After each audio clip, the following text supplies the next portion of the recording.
Hello guys! Welcome back to my channel. So guys, itong lulutuin ko beef steak, nilagay ko siya sa pressure cooker.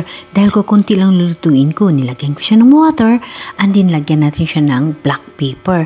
Isa lang na tao ang kakain. And then ito ang pressure cooker natin. Isit ko lang siya ng 15 minutes para sa pag-isa natin, hindi naman siya overcook. So, nag-prepare ako ng 3 kalamansi and then seasoning and soy sauce. So, ilagay ko yung 2 tablespoons na soy sauce and then drops of nor seasoning at 3 pirasong kalamansi juice. So, imimix lang natin yung 3. I-prepare natin siya habang nag-aantay tayo ng pagpalambot. So, mag-ready tayo ng kawali or casserole. Maglagay tayo ng konting mantika and then ilagay natin yung ring onion, white onion ang ginamit ko. So, i-mix ko lang ng maayos hanggang sa maluto and then lagyan ko siya ng drops of nor seasoning para magkaroon siya ng lasa guys. After that, aking isit aside yung kalahati dahil yun ang itatoppings natin sa ating beef steak Tagalog.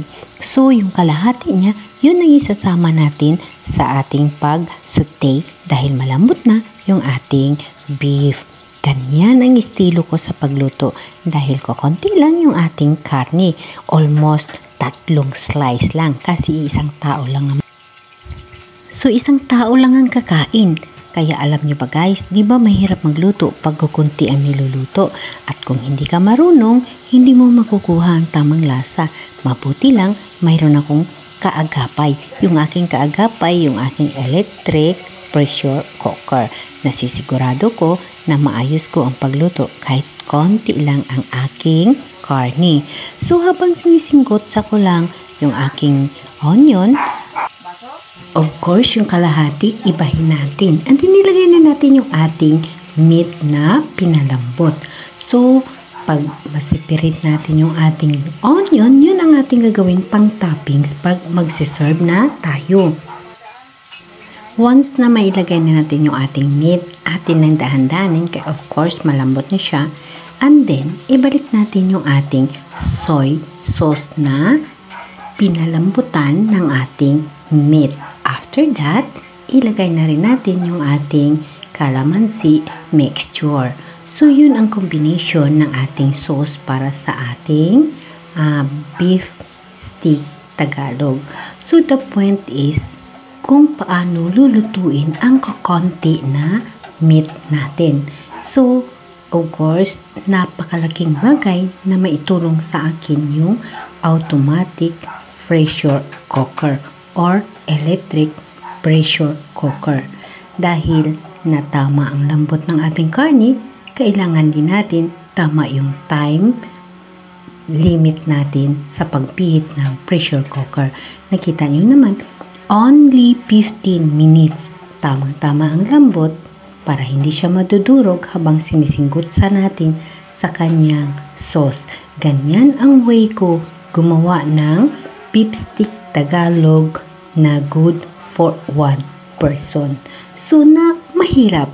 You know guys, mahirap lalo pa pag wala kang pressure cooker kasi napaka laking oras na kukunti lang ang lulutuin mo para doon sa gasol. So, masyado magastos sa gasol. And then, minsan, nauubos pa yung ating water or sauce niya. But sa electric pressure cooker, hindi nagbabawas yung kanyang sauce. So, after na matimpla na natin, i-fix natin ang maayos ang lasa ng ating beef steak Tagalog. Siyempre, yung kanyang pinagkuluan, and then yung calamansi mixture natin, match na yun na makalasa ng gusto sa ating tinatawag na beef steak Tagalog. And then, maglagay tayo ng thickener natin. Yung mixture ng cornstarch and water. So, easy lang yan. Alam nyo na yan. So, of course guys, ganito gumawa ng beef steak Tagalog good for 1 person.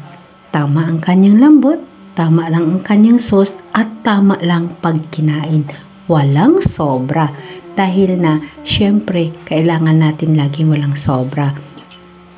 tayo na mga family ko, kailangan marunong tayo mag-estimate. Mayroon tayong mga boss na tamang-tama lang, and of course, separate yung food nila kaysa atin. So, pag isa lang ang kumakain, kailangan tama-tama ang lutuin mo para walang sobra sa pagkain ng ating mga boss. So, iwas tayo na masitahan na mayroon sobra. O diba? O kaya nasayang. Kasi mayroon naman tayo boss na hindi rin kakain ng mga leftover. Bawat employer pa iba-iba yung mga style at attitude. So ako, dahil na ito yung boss ko is nag-iisa lang siyang kakain ng ganitong ulam, or kahit dalawa pa sila, hindi pa nila mauubos yun. So tayong mga kusinira, kaya kailangan nating mag-adjust o pag-aralan ang bawat niluluto natin kung paano ma-perfect yung ating test. So guys, thank you so much sa laging panunood ng aking mga video. Shout out sa lahat ng super sticker ko, super chatter kag sa aking mga members. Kay Ma'am Nadia, Cooking with Nadia, and also kay Sir Bibi, Wandering Bibi Outdoor. Hello sa inyong dalawa, kag sa mga iba pang mga members ko, sa lahat ng mga members ko dyan, sa YT Best, Assorted Vlogger Group, sa Facebook group. Hello sa inyo lahat.